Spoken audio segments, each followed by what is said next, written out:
Saudações cinéfilos, como vocês estão? Eu sou Alex Gonçalves, editor do Cine Resenhas. Como parte da cobertura da 10ª edição do Olhar de Cinema, eu entrevistei o diretor Wellington Sari, responsável por Bia Mais Um, que é a sua estreia na direção de um longa-metragem de ficção. Essa conversa vocês assistirão agora, e se vocês curtirem o conteúdo, não se esqueçam de se inscrever no canal. Até a próxima, obrigado! Wellington, a primeira pergunta que eu gostaria de lançar para você em relação ao Bia Mais Um vem a ser de que antes desse longa-metragem você teve a autoria do roteiro do Bye Bye Jaqueline, que acredito que foi lançado no circuito de cinema em 2017, talvez, ou 2018. E, e era um filme que você, de certa forma, já abordava esse universo juvenil. Eu tenho interesse em saber qual o seu fascínio em relação aos aspectos de personagens mais juvenis, ao ponto de também na sua estreia como diretor em longas de ficção, você também destacá-los aqui. Ah, legal, Alex. O Bye Bye Jaqueline foi lançado em 2017 e ele acho que chegou a pegar um pouquinho ali 2018. Foi bem nas férias, né? Férias de verão ali. Eu lembro que foi em dezembro. Isso. Então, assim, né? Talvez seja uma resposta um pouco longa, eu vou tentar resumir aqui bastante, assim, mas é o seguinte, como a gente tem a produtora, né, há muito tempo, os meus curtas, assim, a maioria deles, eu diria que todos eles, eu fiz a partir dessa temática, porque enquanto eu os fazia, né, isso ainda na faculdade ou um pouco depois, eu queria pensar o universo que era próximo ao meu, assim, não que eu era muito mais jovem do que eu sou agora, obviamente, mas eu queria pensar esse universo que tivesse mais próximo do meu, porque por dois motivos. Um, porque eu achava, me interessava no sentido estético da coisa, das possibilidades em que os jovens podiam fazer, no sentido das transições também me interessavam, esse momento uma espécie de limbo, assim, né, em que a pessoa não está totalmente formada ainda, tem um aspecto lúdico que é muito presente na vida ainda, uma coisa até de uma ingenuidade, de um sonho, né, de uma coisa assim, mas ao mesmo tempo já se encaminha para uma série de possibilidades que são próprias do mundo adulto, né? Então sempre isso sempre me interessou. E ao longo então da minha carreira ali fazendo curtas-metragens e tal, eu fui tratando desse universo. É uma coisa curiosa no Brasil quando a gente vai tratar de projetos feitos com incentivo público e tal, que existe um certo tempo, uma certa demora, né? Um prazo mais ou menos longo para a realização da coisa toda. Então tem um aspecto curioso assim. Por exemplo, eu escrevi o roteiro do Bia Mais Um como um curta-metragem para um certo edital. Isso, né, há muito tempo. Eu não nem vou chutar uma data aqui, talvez seja imprecisa, sei lá, 2014. Então, né, estava com aquele interesse naquele momento e todo o desenvolvimento do projeto foi acontecendo e vai editais aqui e tal, até que chegou no momento em que o filme poderia ser feito. Mas ele foi feito com um orçamento de curta-metragem. Nós é que demos esse passo e a gente falou, não, vamos fazer um longa. Então eu tinha uma certa restrição, pelo menos da faixa etária, né, que já tinha sido aprovado com essa faixa etária. Vou estar tocando meu WhatsApp aqui, deixa eu tirar. Eu tive então que me manter pelo menos nessa faixa etária. Mas ok, então tem esse aspecto do interesse que é prévio, né, que eu fui desenvolvendo ao longo desse meu tempo e tal, e um pouco associado a essa ideia de que eu tenho que cumprir certas coisas. Então, eu mesmo estou num certo limbo também, né, em que eu estou preso a uma certa temática e, ao mesmo tempo, já começo a querer apontar para um outro caminho, que eu acho que eu tento fazer isso de forma mais deliberada no Bia Mais Um. O Bye Bye Jaqueline era um assim, um roteiro mais despretensioso no sentido, não da falta de pretensão, mas no sentido de assumir aquele simulacro, né, uma coisa que também sempre me interessou, uma coisa que às vezes não é perceptível nos filmes que eu faço, assim, mas é uma coisa que eu sempre tento exercitar, que é uma ideia de um jogo, assim, a ideia de que você tem que assumir, aceitar que aquele universo não é uma tentativa de fazer um filme adolescente como se fosse John Hughes, não é isso, assim, é uma tentativa de fazer um filme de cinema, pensando aqui no Rogério Sganzerla, né, um filme de cinema. Então, os personagens são personagens de cinema, e não quer dizer que eles não se relacionem com a vida real, mas eles estão dentro de certos códigos ali do cinema que às vezes eu os quebro, às vezes não, às vezes eu respeito, às vezes não, e aí no Bia Mais Um, então, eu trouxe isso mais para primeiro plano, né? O sentido do simulacro, que é o sentido da imagem, que aí me interessa muito mais até talvez o aspecto narrativo da coisa toda, está ali em primeiro plano também para ressaltar esse aspecto todo, né? Vamos pensar a imagem mediando as relações com o universo, com o mundo real, enfim, né? Então, essa coisa de você pensar o mundo através de outras imagens, vivenciar o mundo por meio de outras imagens. Uma coisa, né, bem a ver com o maneirismo, com o Brian De Palma, cineastas que me interessam muito, que eu tento, que, né, eu também pesquisei no mestrado, então tentei trazer isso para o universo do filme, e aí sem esquecer de um aspecto, né, aspecto narrativo que possa ser interessante. Mas para finalizar, eu já respondi talvez de forma meio fugidia, mas assim, O que você precisar, nossa. maravilha. Então, assim, me interessa muito o aspecto da juventude também, porque se abre para esse aspecto do jogo, né? Eu mencionei ali antes, mas é isso, assim, tem essa coisa. É uma coisa que no Homer, por exemplo, né? Homer, outro cineasta que me interessa, muitos personagens de férias, assim, eles estão nesse momento que não é o cotidiano, mas é essa outra coisa que não é ali a obrigação do trabalho, ou a obrigação da família, ou coisa assim.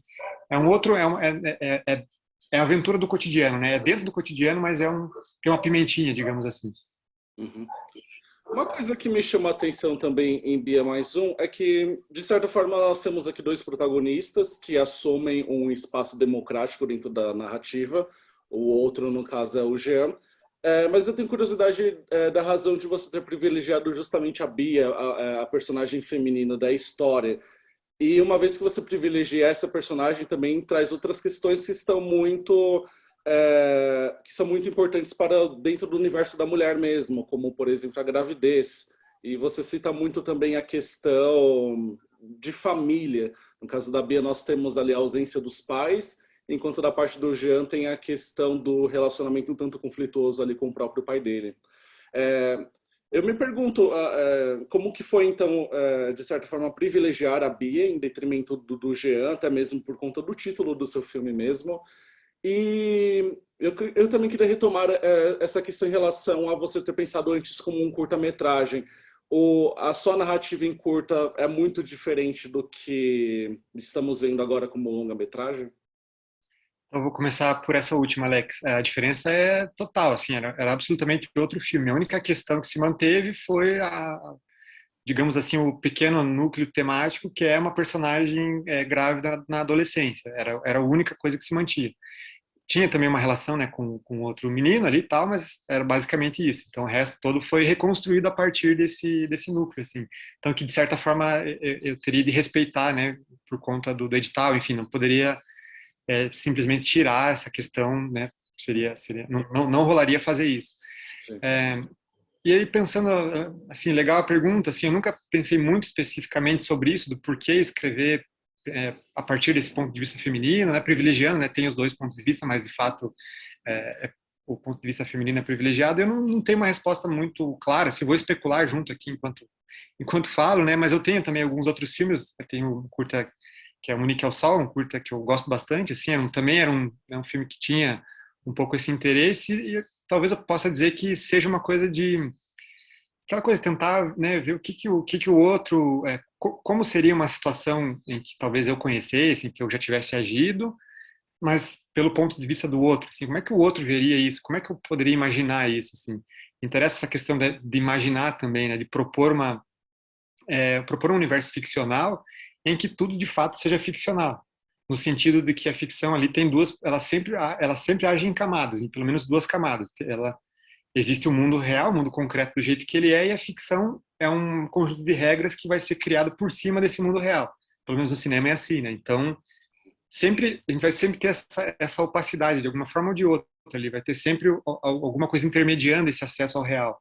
Então, essa ideia de talvez acrescentar uma terceira camada, que seria um ponto de vista que é completamente distinto do meu, né, um ponto de vista feminino, para criar ainda essa outra intermediação, digamos assim, né, e criar esse pequeno desvio do tipo, talvez eu, o homem, assim, pensaria de tal forma ou agisse de tal forma, mas a minha personagem, talvez ela, só o fato de eu pensar como seria uma mulher fazendo tal coisa, talvez isso crie uma tensão, crie um atrito ali que possa ser interessante, assim. Então, também isso é uma coisa que me interessa nas ficções no geral, né, de que a gente pode pensar no lugar, não aquela coisa do lugar de fala, não é isso, né, mas pensar a partir do outro também, e especular e tentar, e e experimentar nesse sentido, acho que isso também gera uma possibilidade rica também, né? E não se limitar unicamente a pensar o meu ponto de vista sobre o mundo, assim, né?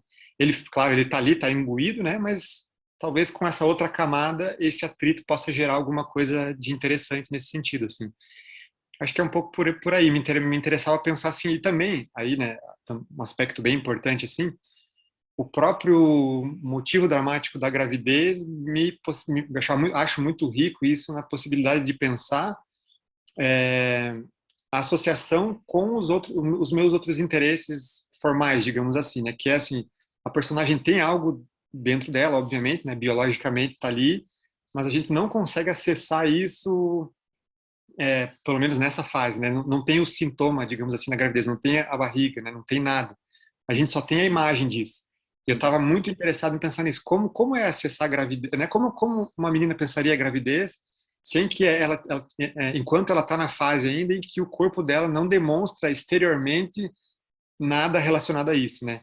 Então ela só vai se relacionar com a gravidez a partir de uma imagem, a partir do ultrassom, que é numa imagem meio de sonho ali, aquela coisa, né? Tem uma mistura de sensações ali, e ela só acessa essa gravidez por meio de uma tela. Então é mais um aspecto, né, desse mundo que é acessado por meio de outras imagens. Então a personagem, ela, né, de novo, essa coisa das camadas, é uma personagem que na superfície ela não tem nada que demonstre que ela está grávida, né? Mas na interioridade ela está. Então também é o grande mistério do cinema, né? Como cinema que é uma tela plana, é uma coisa chapada, como perfurar e trazer alguma coisa na imagem que seja do subterrâneo da imagem, digamos assim, né? Então, esse era um aspecto que estava bem, assim, foi bem estimulante para mim no início, assim, opa, isso aqui é muito legal, acho que eu posso, sei lá, posso me divertir com isso, né? Posso trazer um ponto de vista diferente, né, em relação a esse tema, que é um tema bem comum no cinema, não só brasileiro, né, no geral, coisa da gravidez e adolescência. Tem muitos filmes sobre isso, filmes que vão para outros caminhos, então também eu não tinha essa preocupação de ter que é, cumprir com certas regras ali do filme sobre gravidez na adolescência. Eu senti livre de ir para outro caminho, assim. Uhum. É, um aspecto que também me chamou muita atenção no Bia Mais Um é em relação à estética. Eu tenho muito interesse de saber em relação às discussões que você teve com o seu diretor de fotografia, que é o André Sena, correto? Sim. Em relação à paleta de cores, a atmosfera que vocês pretendiam criar para contar essa história, porque de certa forma ela chega até a ser um tanto soturna em algumas etapas. E aí eu me pergunto quais as discussões que vocês tiveram, até mesmo em relação às próprias influências que, de certa forma, você carrega. No início da nossa conversa, você falou, inclusive, sobre o interesse em particular pelo cinema de alguns cineastas veteranos, sobretudo o Brian De Palma, e, de certa forma, eu vejo você carregando no seu filme, que é dentro desse universo juvenil, essa estética um tanto sombria desses diretores veteranos. Assim, foi um período muito, muito rico, assim, muito legal. As discussões com o André. O André, ele também dirige, né? Também é cineasta, também é roteirista, além de ser diretor de fotografia. Então, ele tem uma noção narrativa muito interessante, né? De uma forma de pensar as imagens para além da técnica, né? Claro, não é que diretores de fotografia ou diretoras de fotografia pensem só técnica, é óbvio que não. Mas no caso dele, ajuda muito o fato dele também ter toda esse background, digamos assim, como diretor também, né? Então, mas foi uma coisa muito rica no sentido de que a gente estava, desde o início, assim, uma coisa, eu já fiz isso em outros projetos, assim, no Munique ao Sol que eu citei, por exemplo, a cartela de referências, digamos assim, para a diretora de fotografia, que era a Renata Correia, era um disco do Yola Tengo, era isso, era a música, não era a imagem. Uhum. E aí, nesse caso com o André, né, porque aí tem coisas que são mais, digamos assim, um pouco mais óbvias, né? As citações aos quadros maneiristas, por exemplo.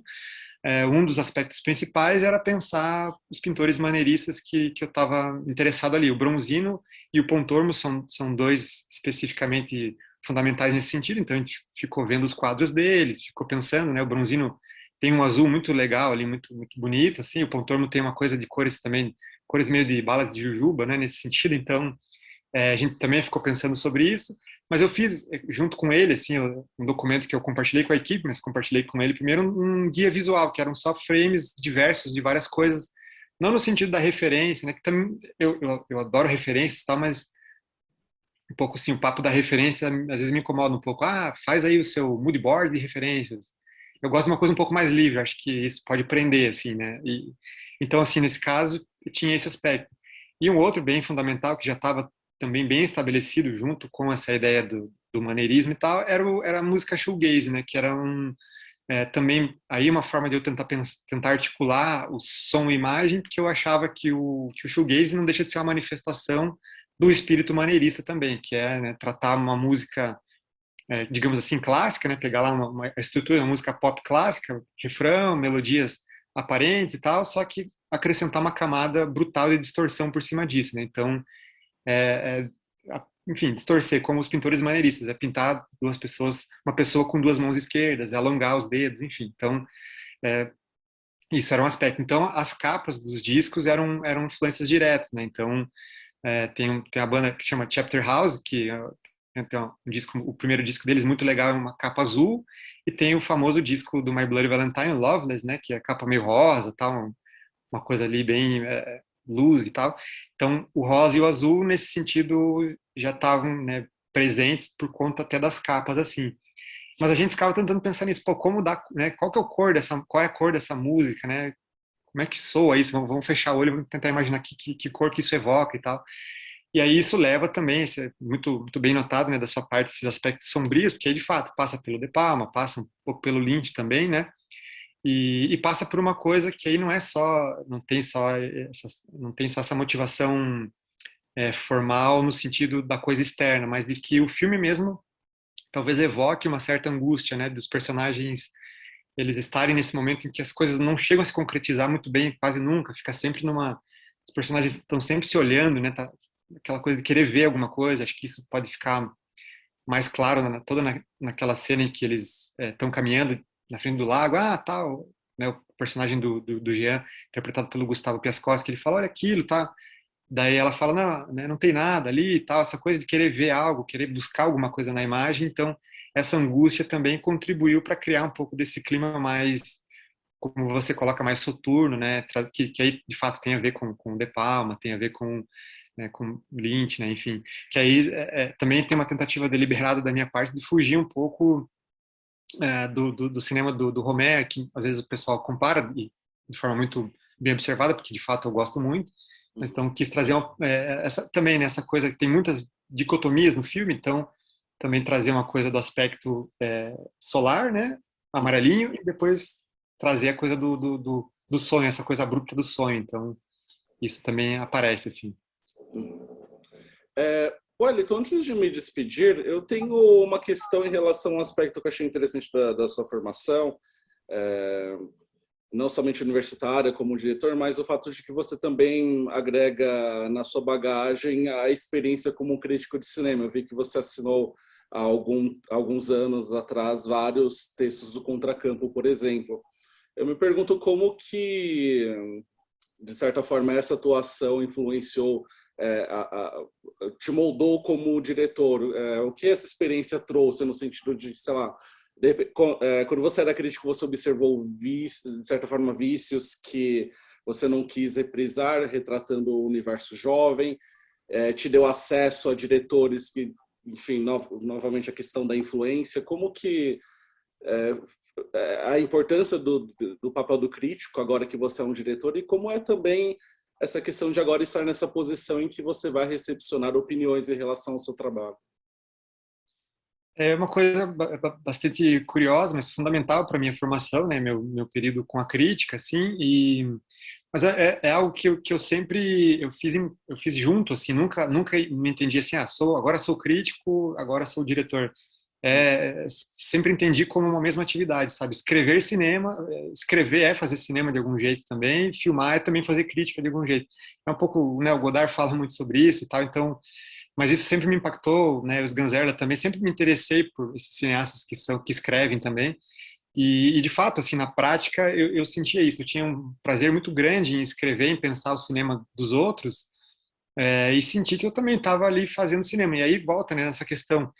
Eu estou fazendo cinema com imagem dos outros, né? Tô pensando ali, sei lá, o filme do Tsai Ming-liang, o filme do De Palma mesmo, o filme do Dario Argento, Uhum. do, sei lá, do Eugene Green. Tô pensando esse cinema deles e tô vendo as imagens que eles estão vendo e tô, digamos assim, articulando um pensamento ali que traz algo, né, para aquele aspecto todo. E o contrário, quando estou filmando, eu estou pensando na imagem, estou pensando, né, claro que isso é, como é que chama isso? Me fugiu a palavra, mas uma pretensão muito grande minha, mas é pensar assim, eu tô repensando o De Palma aqui, eu tô trazendo o De Palma, ó, né, tô virando do avesso o De Palma para dar um outro sentido para as imagens que ele fez, né? Então, nesse sentido de pensar que é uma forma de fazer crítica também, filmar, né? Uhum. Mas tudo isso que você falou, sem dúvida, essa coisa da formação mesmo, né, de acessar outros cineastas, de se debruçar sobre os filmes, a discussão, né, o período da Contracampo e depois na revista Interlúdio, foi muito fundamental nesse sentido, né, de os dossiês, de pensar, de ouvir os outros, né, de ler as coisas dos outros. Isso é muito muito interessante, assim, mas nesse sentido do gesto criativo, sempre foi uma questão para mim, assim, de pensar que, né, até assim a coisa, escolher os frames que vão estar lá no texto, assim, né, a articulação dos frames, depois isso vai aparecer também nesse próprio documento aí, por exemplo, né, que eu te falei antes, que eu mostrei para a equipe, para o André principalmente. Essa ligação, essa busca de chocar duas imagens distintas e tirar daí alguma coisa, isso eu fazia já no próprio gesto da crítica mesmo. Então, isso é bem fundamental. Agora, a parte de receber as críticas é uma coisa curiosa, porque você pensa assim, ah, não, eu sou crítico, eu sei como que é. Aí, quando você vê, quando você de fato está com um filme e vê alguém que fala alguma coisa assim, você fala, pô, o cara não entendeu nada. E não é assim, né? A gente sabe que não é assim, não tem nada a ver com isso, mas talvez, né, uma coisa meio defensiva de você estar na posição de que agora as pessoas vão, né? E eu claro, quando fui crítico, enquanto ajo como crítico, não necessariamente sou a pessoa mais justa, né? Porque no sentido assim, de que a crítica não é essa coisa de buscar os lados positivos e os negativos, é buscar um pensamento, né? Às vezes esse pensamento pode parecer um pouco injusto com o filme, mas né, ele vai pelo menos propor talvez né, vai usar o filme, vai pensar o filme, vai entrar no filme para tirar dali um oposto, para tirar um outro projeto de cinema e propor, ó, isso aqui não, tem que ser isso aqui. E essa coisa do tem que ser também, né, pode parecer meio chata, né? Nossa, não tem, a crítica não pode ser dogmática.